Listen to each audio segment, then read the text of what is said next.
महान वीर श्री रामचंद्र प्रभु की उपासना करो, उनकी आराधना करो। क्यों? साधे सिद्धि होए, उनको साधने से सब कुछ सिद्ध हो जाएगा, कुछ भी असिद्ध नहीं रह जाएगा, सब कुछ सिद्ध हो जाएगा। अच्छा एक बात बताओ, ये जो संसार के विकार हैं, काम क्रोध लोभ मद मोह मत्सर आदि, इनसे लड़ते लड़ते कितने जन्म हम लोगों के बीत गए।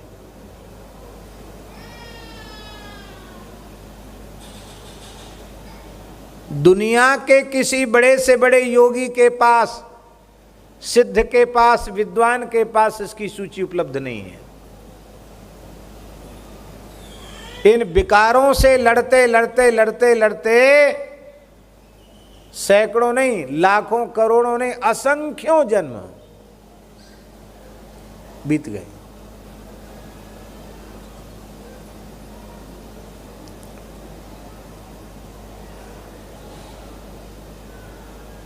तब विमुख अनेकन जन्म गए, तब विमुख अनेकन जन्म लिए, अस्थावर जंगम रूप धरे, यह पुनरावृत्ति मिटा दीजे, हे नंद किशोर दया सागर, मेरे भार को सिर से उठा लीजे, हे नंद किशोर दया सागर। बड़ी विचित्र स्थिति,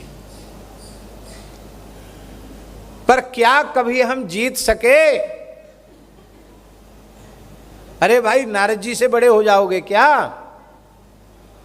नारद जी ने काम को जीत लिया, जिता काम अहमिति मन माही, क्रोध को भी जीत लिया। काम कुछ नहीं बिगाड़ पाया और क्रोध भी नहीं किया उसके ऊपर, लेकिन अहंकार आ गया, जिता काम अहमिति मन माही।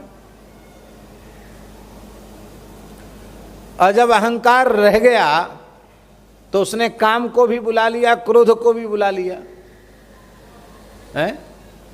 नारद जी जैसे महान संत में तुलसीदास जी कहते हैं, जप तप कछु न होए तेहि काला, हे विधि मिले कवन विधि बाला। ये नारद जी की स्थिति हो गई।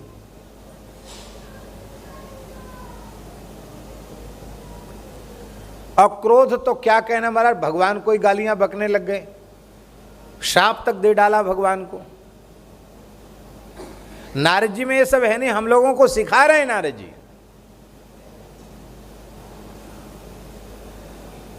आप किसी को जीतने का भ्रम करोगे तो विकार तो कोई ना कोई रह जाएगा, अब वही विकार तुमको ले डूबेगा। एक हंसी की बात आपको सुनाएं। गुजरात सौराष्ट्र में एक जगह है सारंगपुर, वहाँ हनुमान जी का नाम है श्री कष्टभंजन देव। राम स्नेही परंपरा का स्थान है। राम स्नेही नहीं, क्या कहते हैं, स्वामीनारायण, स्वामीनारायण परंपरा का स्थान है। वहाँ भूत प्रेत ठीक होते हैं हनुमान जी के दरबार में। तो हम लोग पहली बार दर्शन करने गए तो एक दुबला पतला सा लड़का था। ये हमारे पुजारी है ना मधुसूदन दास, इकहरे शरीर के, इनसे भी थोड़ा और दुबला था। जैसे ये दुबले पतले हैं, इनसे भी शायद और अधिक दुबला होगा। तो उसको पुजारी ने ऐसे अगरबत्ती दिखाई हनुमान जी को करके, पर वो तो इतनी ताकत आ गई उस लड़के में कि अच्छे अच्छे तगड़े आदमी उसको पकड़ ना पाए, उठा के फेंक दे सबको। अब हनुमान चालीसा पाठ कर रहे थे, भूल गए, डर गए महाराज देख के। भूत का पहली ऐसा नाटक, इतना भयंकर नाटक पहली बार देखा भूत का। तो वहां जानकारी करने से पता चला वो साधु था महाराज, वो जो जिसके ऊपर भूत थे वो साधु ही था बेचारा। बोले इस पे 71 भूत थे। कितने? 70 और 1 71 भूत थे इस पर। हमने कहा कितने बाकी बचे हैं? बोले धीरे धीरे हनुमान जी सब उतार रहे हैं, अभी 5-7 बचे हैं, कुछ बार और आएगा वो खत्म हो जाए, ठीक हो जाएगा। पहले इस पे 71 भूत थे। तो हम लौट के आए तो यहाँ महाराज जी इसको हमने सारी बात, महाराज जी पूछते भी थे, कहो पंडित जी कहाँ कहाँ घूम के आए, कुछ समाचार सुनाओ। हमने कहा महाराज ऐसा विचित्र चमत्कार देख के आए हैं। महाराज जी बोले तुमने इससे क्या प्रेरणा ली? हमने कहा हमने तो कुछ नहीं सोचा। बोले इससे ये प्रेरणा लेनी चाहिए कि 71 भूत थोड़ी उस पर आए होंगे, एक भूत आया होगा। एक भूत आ गया तो उसने अपने जैसे 70 और बुला लिए। ध्यान में आई बात, एक भूत आ गया तो उसने अपने जैसे 70 और बुला लिए। ऐसे ही एक कोई सत्पुरुष तुम्हारे जीवन में संपर्क में आ जाएगा तो उस सत्पुरुष से जुड़े हुए जितने सत्पुरुष हैं वो सब तुम्हारे पास आ जाएंगे। एक कोई दोष दुर्गुण जीवन में आ जाएगा तो वो दोष दुर्गुण अपने जितने संगी साथी है ना उन सब को इकट्ठा कर लेगा। इसलिए दुर्गुणों से, दुष्ट पुरुषों से सदा अपने को बचाना चाहिए। ये प्रेरणा इस प्रसंग से लेनी चाहिए, ये महाराज जी ने कहा।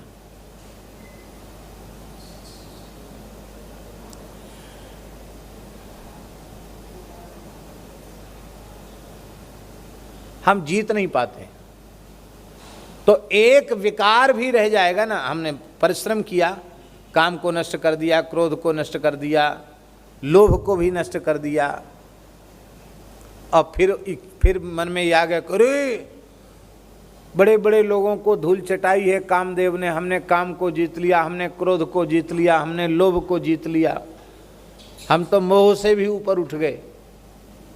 ये अहंकार आ गया तो फिर सब काम क्रोध लोभ मद मोह सब इकट्ठे हो जाए, फिर आ जाए।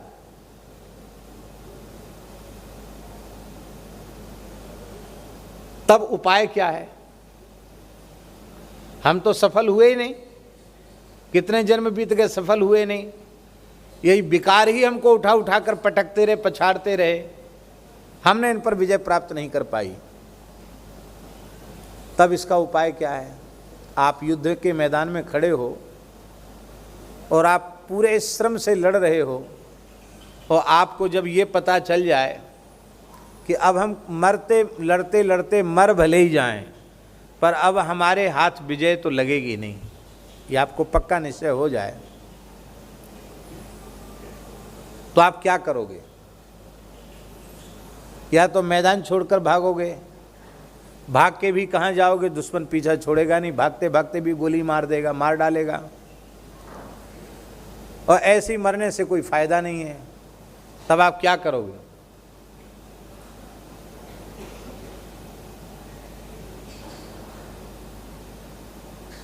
मान लो पाकिस्तान अपना परिणाम भोगने के लिए पिटने लग जाए और पिटते पिटते पिटते पिटते उसे लगे कि अब तो हमारा अस्तित्व ही समाप्त हो जाएगा, तो वो क्या करेगा? किसी बलवान का सहारा लेगा कि नहीं? किसी बलवान का सहारा लेगा।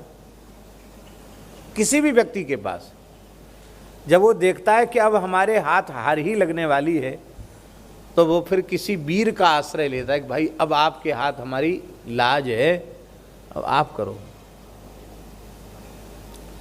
गोस्वामी तुलसीदास जी महाराज कह रहे हैं कि श्री राम जी के अतिरिक्त और कोई ऐसा है ही नहीं जो इन विकारों को परास्त कर सके,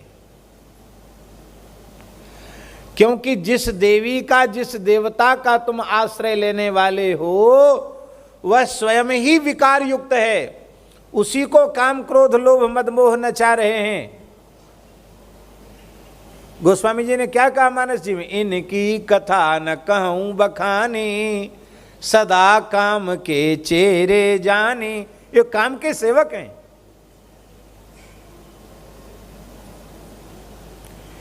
जो स्वयं विकार युक्त होगा वो भला तुम्हें निर्विकार कैसे बना सकेगा? तब कौन है ऐसे? बोले ऐसे राम जी।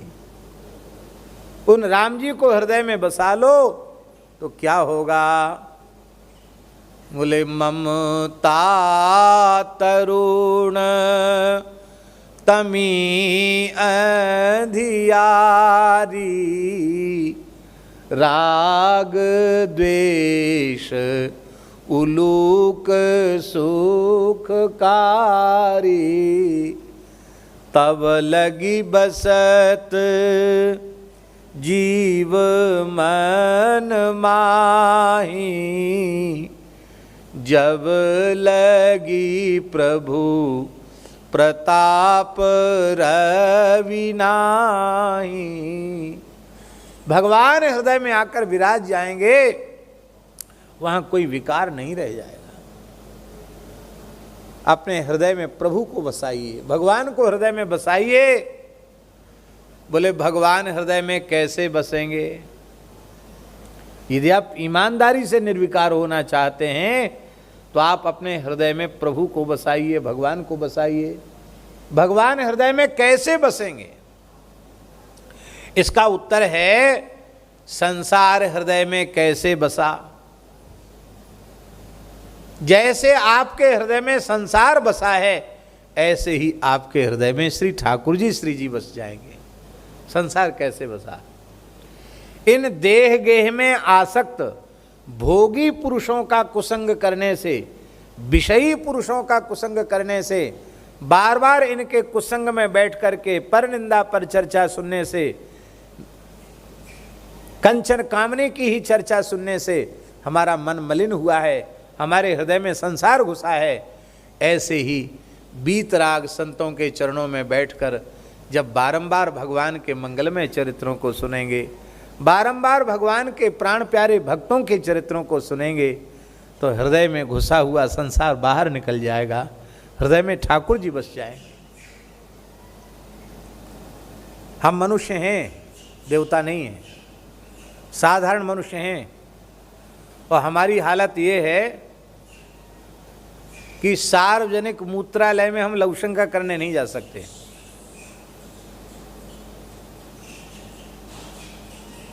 क्यों? इतनी भले ही खूब सफाई हो, पर कुछ ना कुछ मूत्र की दुर्गंध इतनी होती कि वहां जा नहीं सकते।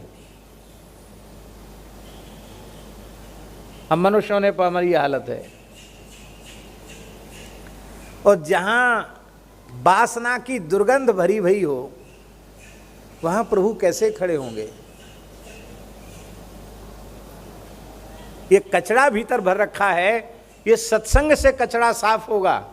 और उसकी जो दुर्गंध है, कई बार गंदगी साफ हो जाती है, पर गंदगी का प्रभाव इतना रह जाता है कि वो बदबू तो जाती नहीं है। तब क्या करना पड़ता है?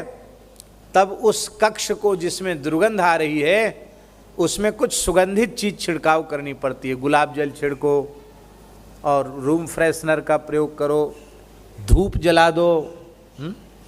ये सब चीज़ों का, सुगंधित पदार्थों का प्रयोग करने से जब सुगंध से वो भर जाएगा तो दुर्गंध उसकी अपने आप बाहर निकल जाएगी। ऐसे ही भगवान और भगवान के प्राण प्यारे भक्तों के चरित्र की सुगंध से जब हृदय भर जाएगा तो विकारों की गंदगी अपने आप हृदय छोड़कर बाहर चली जाएगी। और भगवत भागवत चरित्रों की सुगंध से जिसका हृदय भरा हुआ है, उसके हृदय को छोड़कर ठाकुर जी कहीं नहीं जाते हैं। इसलिए प्रभु को मन में बसाइए, और मन में भगवान वसें, हृदय में भगवान वसें। इसका एक ही साधन है, भगवान के प्राण प्यारे भक्तों के चरणों में बैठकर बारंबार भगवत भागवत चरित्रों का श्रवण कीजिए। सोते जगते खाते पीते उठते बैठते हर समय श्री नाम का आश्रय लीजिए। देखिए आपका हृदय कितना पवित्र हो जाता है। महाराज, हम आपसे क्या कहें, ऐसे संत का दर्शन करने वाला विकारयुक्त प्राणी निर्विकार हो जाता है। भाव से दर्शन तो करे। साधे सिद्धि होए। तो ये देवता वीर नहीं है, महावीर भी नहीं है, क्योंकि ये स्वयं ही काम क्रोध आदि विकारों के चेहरे बने हुए हैं। ऐसे तो सर्वसमर्थ भगवान श्री राम हैं, भगवान श्री कृष्ण हैं, भगवान श्री हरि हैं। अरे भाई, आप काम को जीतना चाहते हो ना, तो कृष्ण का आश्रय लो। अनंत कोटि ब्रजांगनाओं के साथ रास विलास करने के बाद भी उनके चित्त में विकार नहीं है, उनके चित्त में क्षोभ नहीं है। आया था कामदेव भगवान से लड़ने, भगवान से लड़ने आया था वृंदावन में। नारद जी के पास गया, बोले हमारी भुजाओं में खुजली मच रही है।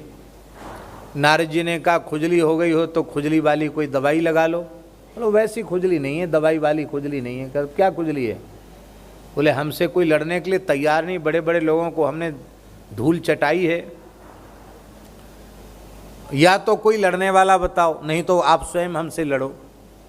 नारद जी बोले हम लड़ेंगे तो नहीं, तुमने एक बार दुर्दशा कर दी है, लड़ेंगे नहीं तुमसे, लड़ा देंगे जरूर तुमको, ऐसी ठौर भेज देंगे तुमको, ऐसी ठौर भेज देंगे तो तेरे लड़ने का उत्साह ही सदा सर्वदा के लिए शांत हो जाएगा। तेरे चित्त में लड़ने का उत्साह ही नहीं रह जाएगा।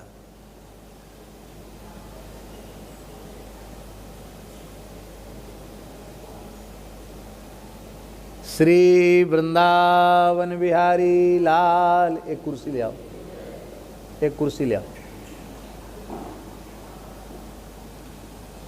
कंबल बिछा दो उस पर, कुर्सी ले आओ।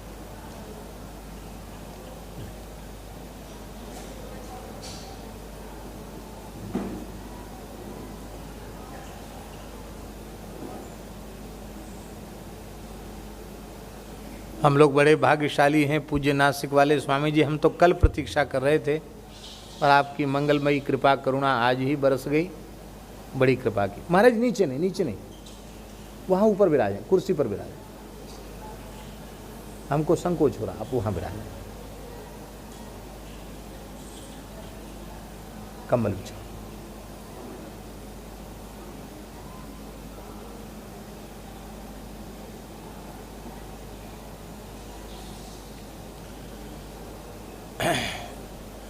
श्री वृंदावन बिहारी लाल की। क्या कह रहे थे? हमको स्मृति कराओ। हैं? हाँ, हम ये कह रहे थे कि नारद जी ने कहा कि तेरी भुजाओं की खुजली सदा सर्वदा के लिए शांत हो जाएगी, ऐसी जगह मैं तुझे भेज देता हूँ। वृंदावन चले जाओ। श्री कृष्ण जो स्वयं अति सुंदर हैं, परम सुंदर हैं, और परम सुंदरी ब्रजांगनाओं के साथ वे महारास करना चाहते हैं। अत्यंत सुंदर पुरुष हो और सुंदरियों से आवृत हो और गायन नृत्य आदि हो रहा हो, तो काम का तो सारा साज इकट्ठा है, तुमको कुछ मेहनत भी नहीं करनी पड़ेगी, वहाँ चले जाओ। कामदेव पहुँचा, बोला हमसे लड़ लो। भगवान ने कहा भैया हमारा तुमसे झगड़ा किस बात का है जो तुम लड़ने हैं? हमने क्या बिगाड़ा जो हमसे झगड़ा करना चाहते? बोले झगड़ा नहीं, हमारी भुजाओं में खुजली मची है, तो किसी मल्ल को खोजो। बोले नहीं, नारद जी ने भेजा है, आप ही सबसे बड़े वीर हो। भगवान बोले जब नारद जी ने भेजा तब तो भाई गुरु जी का भेजा हुआ है, तब तो तुमसे बात करनी ही पड़ेगी। देख, दो तरह के युद्ध हैं, एक किले का और एक मैदान का। तो तू कौन सा युद्ध चाहता? किले का चाहता कि मैदान का? बोले किले का और मैदान का भेद क्या है? मैं समाधि लगा कर बैठ जाऊं और तू अपने पांचों बाणों का प्रयोग कर, फिर भी मेरे चित्त में क्षोभ उत्पन्न न हो, तो समझ लेना कि मैंने किले की लड़ाई को जीत लिया। और अनंत कोटि गोपियों के साथ मैं नृत्य करूं, गायन करूं, उनका आलिंगन भी करूं, और तुम अपने पांचों बाणों का प्रयोग करो, फिर भी मेरे चित्त में विकार उत्पन्न न होवे, तो समझ लेना मैंने मैदान की लड़ाई जीत ली। कामदेव बोला, महाराज किले की लड़ाई वाले महात्माओं को तो हमने, बड़ी बड़ी समाधि लगाने वालों को भी नीचे गिराया है, बड़े बड़े तपस्वियों को भी धूल चटाई है, मैदान की लड़ाई अब तक नहीं लड़ी, तो अब मैदान की ही लड़ाई लड़ेंगे। कब आवें?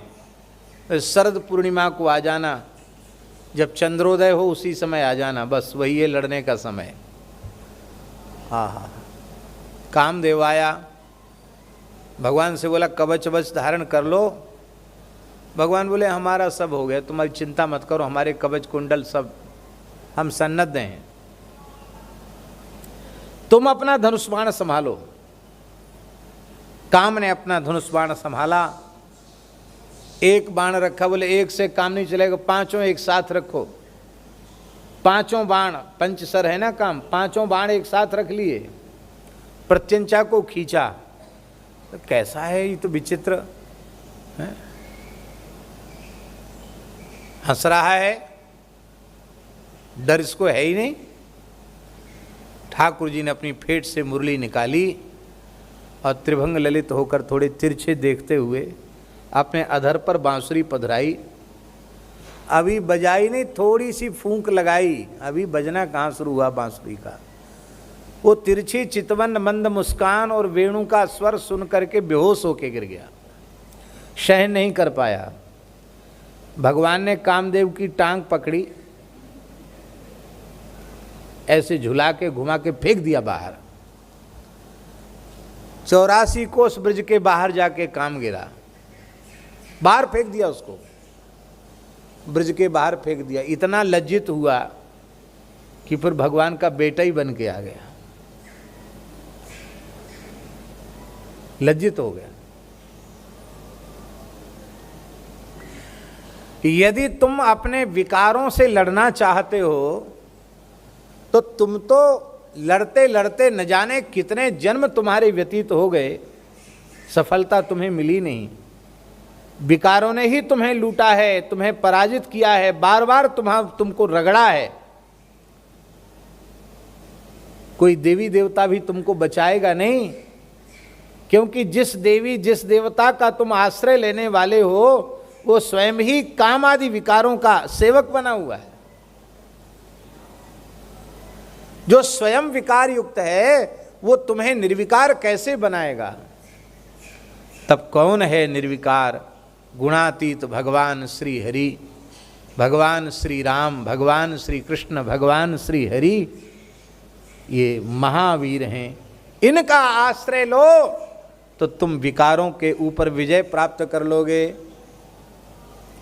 आपसे कोई झगड़ा कर रहा हो, आप पूरी ताकत से लड़ रहे हो और आपको ये लग जाए कि अब हमारी पार पड़ेगी नहीं है, हाँ बस मर भले ही जाएं लेकिन अब हमारे हाथ कुछ लगेगा नहीं, और उसी समय कोई बहुत समर्थ पुरुष आ जाए, बहुत बलवान पुरुष आ जाए, जो बहुत शक्ति संपन्न हो, वो आ जाए तो आप क्या करेंगे? आप कहेंगे कि अब तो हमारी लाज तुम्हारे हाथ में है। उस वीर को देखकर वे बदमाश भाग जाएंगे, चोर भाग जाएंगे। ऐसे ही अब तक तुम अपने बलबूते पर लड़ रहे थे, पर अब तुम सर्वतो भावेन भगवान के चरणों में समर्पित होकर के और अपना सर्वस्व उनके चरणों में न्यौछावर कर दो, बस उनके हो जाओ।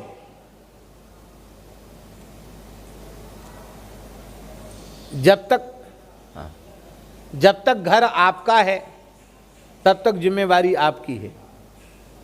जब तक घर आपका है तब तक जिम्मेवारी आपकी है, और घर आपने हमारे नाम कर दिया तो अब जिम्मेवारी हमारी है। ऐसे ही जब तक इसको अपना घर बना के रखा था तब तक जिम्मेवारी हमारी थी। और यह भवन प्रभु तोरा, मम हृदय भवन प्रभु, विनय पत्रिका में, मम हृदय भवन प्रभु तोरा, तहाँ आय बसे बहु चोरा।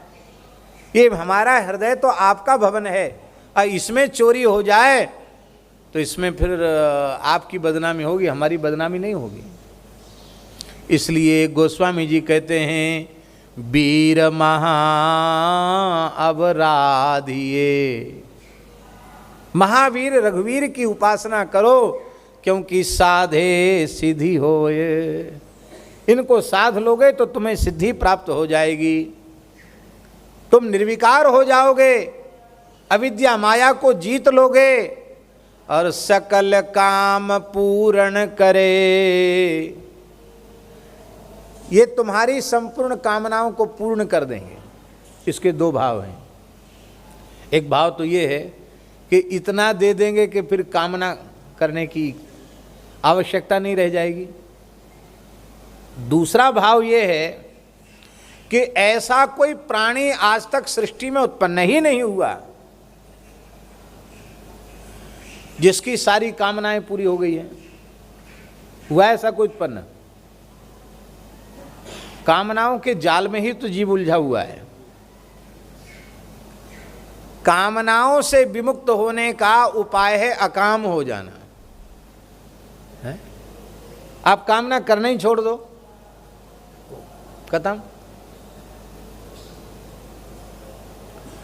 एक महापुरुष के चरणों में हमको बचपन में रहने का अवसर मिला, जब शरीर की आयु लगभग 10 वर्ष की रही होगी। परम पूज्य स्वामी श्री शरणानंद सरस्वती जी महाराज, पूज्य कृपात्री जी के गुरु भाई थे। श्री स्वामी ब्रह्मानंद सरस्वती जी के, शंकराचार्य जी के कृपा पात्र थे। बड़े अद्भुत महापुरुष थे।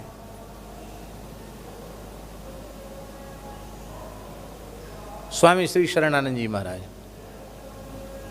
किस प्रसंग में, हम तो नाम बात ही भूल गए, किस प्रसंग में कह रहे थे? हैं? क्या कह रहे थे? हैं? हाँ, कामना के ऊपर कह रहे थे। तो उनके मन में इच्छा हुई, एक घाट बनवाना चाहते थे वो। बुंदेलखंड क्षेत्र की बात है, अभी भी गरीबी है उस क्षेत्र में, उस समय तो और ज़्यादा गरीबी थी। तो कुछ लोग इकट्ठे हो गए और भाई सब मिलजुल के घाट बनाओ, क्योंकि पर्व के समय पर यहाँ लोग स्नान करने आते हैं। पत्थर टेढ़े बड़े पत्थर हैं, बढ़िया घाट बन जाएगा तो लोग स्नान करेंगे। तो लोग कह रहे थे हम इतना दे देंगे, हम इतना दे देंगे। स्वामी जी चुपचाप बैठे थे। ये घटना मेरे सामने की। अब वो घाट तो बनाने में बड़ा खर्च आता है, कोई छोटा मोटा खर्च तो नहीं आता। क्यों? पक्का घाट नहीं बने तो बाढ़ में बह जाएगा। पहाड़ी नदियों में पानी भी खूब, बाढ़ भी बहुत तेज आ जाती है। तो एक सज्जन उठ के खड़े हुए, बोले महाराज मेरी प्रार्थना है कि ये पूरा घाट बनाने की सेवा इस सेवक को मिले। पूरा घाट बढ़िया से बढ़िया, बस आप तो स्वीकृति दे दो कैसा बनना है, बढ़िया से बढ़िया बन जाएगा घाट। पर एक शर्त है, दूसरे का पैसा नहीं लगना चाहिए, पूरा पैसा मैं ही लगाऊंगा। स्वामी जी बोले आपका काम क्या है, क्या धंधा है आपका? तो थोड़ा सकुचाया, नहीं बताओ क्या धंधा है। बोला महाराज इस संभाग में जितने बड़े बड़े ठेके हैं शराब के, वो सब काम इस सेवक का ही है। और 5-7 जिलों में सबसे बड़ा व्यापारी था शराब का। स्वामी जी बोले घाट पर लोग नहाने इसलिए आएंगे कि उनको पुण्य मिले, और तुम्हारे पैसे से जो घाट बनेगा उस पर नहाने से पुण्य तो मिलेगा नहीं, पाप ही लगेगा, क्योंकि तुम्हारा धन अशुद्ध है, इतने लोगों को व्यसनी बना रहे हो, इसलिए तुम्हारा धन नहीं हम स्वीकार करेंगे कि तुम्हारा धन अपवित्र है। तो वह व्यक्ति बोला कि स्वामी जी फिर घाट भी नहीं बनेगा, क्योंकि ये गाँवड़े के लोग बैठे ये घाट बनाएंगे, फिर स्वामी जी घाट भी नहीं बनेगा। तो स्वामी जी ने हंसकर क्या कहा, बोले तुम मूर्ख हो, समझते नहीं हो, हम लोग सन्यासी हैं। सब लोग कहते घाट बनना चाहिए, तो हम कहते हाँ बनना चाहिए। तो बन जाए तो अच्छा, और ना बने तो और अच्छा। हम तो सन्यासी हैं, हम तो संकल्प शून्य होकर के क्रिया करते हैं। कहने का आशय ये है, सारी कामनाएं पूरी होने का मूल मंत्र यही है कि कामना ही छोड़ दो, कामना करना ही बंद कर दो। कोई कामना नहीं है, जो सहज हो जाए सो हो जाए, न हो जाए सो अच्छा, हो जाए सो अच्छा। भगवान के भक्त का अंतःकरण ऐसा हो जाता है, वो आत्माराम, आप्त काम, पूर्ण काम, परम निष्काम हो जाता है। और जाने सब कोई, ये बात सब जानते हैं, जाने सब को, सब जानते हैं कि भगवान जिस जीव को अंगीकार कर लेते हैं, भगवान जिस जीव के अंतःकरण में बस जाते हैं, वो निर्विकार हो जाता है, वो आत्माराम, आप्त काम, पूर्ण काम, परम निष्काम हो जाता है। अरे और की बात तो छोड़ दीजिए, केवट कहता है, केवट की जात कछु वेद ना, वेद पढ़ के नहीं आए, हम पढ़े लिखे नहीं है, केवट कहता है। और वो केवट केवल श्री राम जी से प्रेम करता है, हैं? और प्रभु उसको कुछ देना चाहते हैं। केवट क्या कहता है? अब कछु नाथ न चाहिए मोरे, दीन दयाल अनुग्रह तोरे। आपकी कृपा हो गई, अब हमें कुछ नहीं चाहिए। भगवान के हो जाओ तो तुम्हारी इच्छा ही जल जाएगी, कामना ही जल जाएगी, तुम्हें कुछ पाने की अभिलाषा ही चित्त में नहीं रह जाएगी। जाने सब कोई, इस बात को सब जान